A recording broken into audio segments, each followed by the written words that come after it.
Hello, in this video I want to show you where to add each detergent in Electrolux TimeCare 500.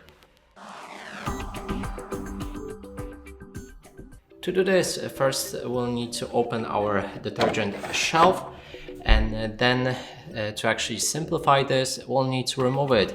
And if you want to remove it, then press on this button right here and then pull it up like this.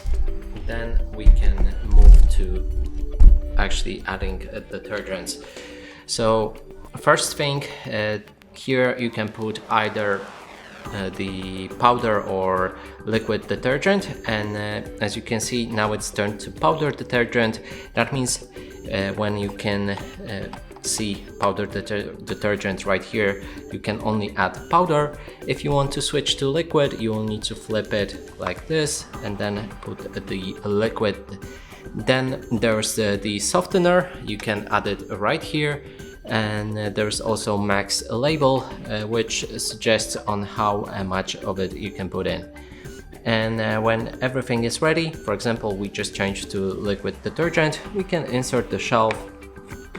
It should go in nicely. Just be careful not to break it, because I think with so thin edges it might be easy to break. So just be careful, slide it in, and here we have it.